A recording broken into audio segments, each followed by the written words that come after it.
Far away through these stars, there is a bright galaxy that is clouded by dust and light from our own galaxy.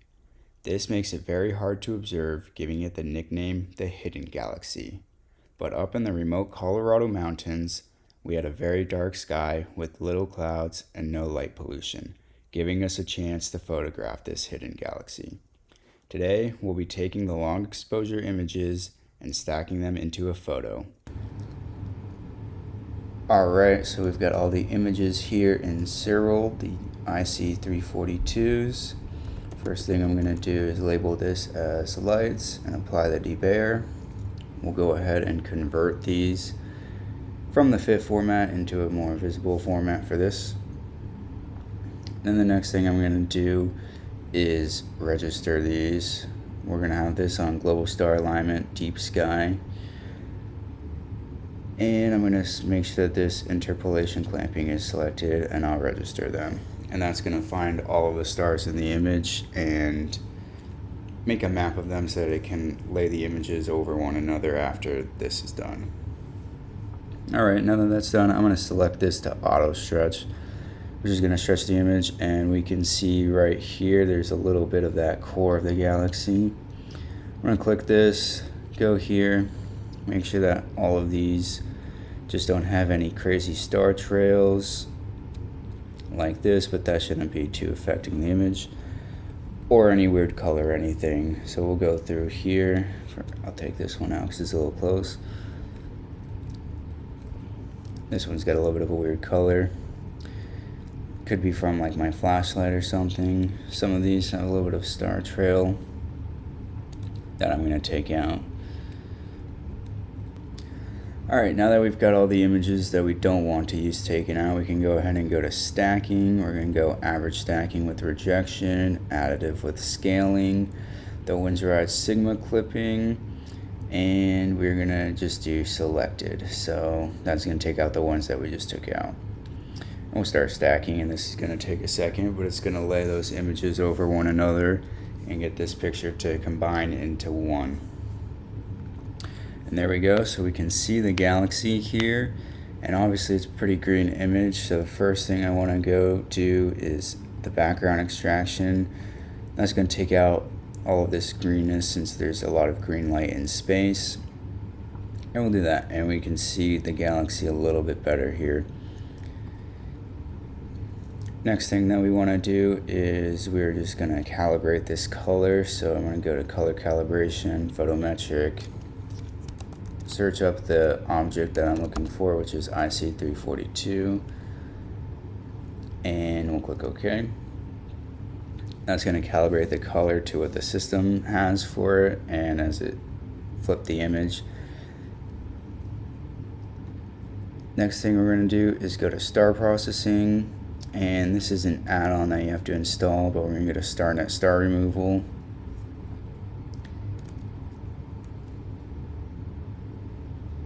Alright, we'll pre-stretch the linear image. We're going to generate a star mask, and then we are going to start that. And this is going to take a second to run.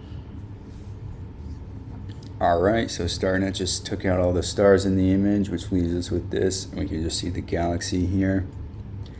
Now what we're going to do is actually go start stretching this into the visible light. So here I'm going to go to logarithmic scale, bump this up to 100. Then I'm just going to blow this image up. We want it to be very nice and bright. I'm going to click apply, and also I'm going to set this back to linear so that we can see what we're actually seeing. Now I'm going to go to black point, reset this to 1, and we're going to shift this over until this gets to the edge and does not clip the image. So right about there, that looks good. And then we'll come back to the hyperbolic stretch, and we're just going to start stretching this image. What I like to do first is kind of stretch this at the around 0.3, 0.6, and 0.9 area, and we'll see what each one is kind of doing to the image. So that one kind of darkened the outside but made this core of the galaxy a bit brighter. We'll see what 0.6 does, but this is a bit of a weird image. So this one darkens pretty much everything, and then this one's gonna darken it even more, so as you can see there. So it's a bit of a hard image to edit because of all that stuff blocking it. It's gonna be a little bit hard to get it bright without getting it too hazy, and also getting the background dark. So we'll just keep banging this out and see what we can do. But this has been a galaxy I've been trying to get for a long time, and it is a very difficult one to image because of all the stuff in the way of it. So I think that this is a pretty good image for that. Alright, this is looking alright to me. We've got a pretty bright core of the galaxy here. We can definitely see the spiral arms. So the next thing that we're going to do is just go to color saturation, and I don't think that we really need to bump this either way. I think that it looks pretty good where it's at, so we'll leave that there. I'm going to go ahead and save this as a JPEG real quick. Alright, so that's saved as a JPEG. I'm also going to save it here. Now what we're going to do is go back to star processing, and now we're going to do star recomposition. So for the left one here, we want to do that starless image, which is the one that we are currently looking at. So we've got the starless image here. Next thing I want to do is put on the star mask, which is the mask of the stars that we took earlier. And then we can go ahead and just stretch this up and bring these stars back. And this is focused on the galaxy, so I don't want it to be too overwhelming with the stars, but they are going to be nice and bright. Stretch it just one more time.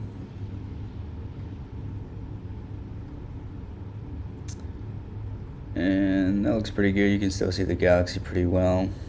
Go ahead and close this. And we're going to save this and then bring it into Lightroom and just do a couple of touch-ups on a few things. Alright, now that we've got this in Lightroom, I've got another one here that's a little bit darker, not as blown out. First thing I'm going to do to both of these is go here. We're going to do super resolution on these. We'll let these apply on both of them.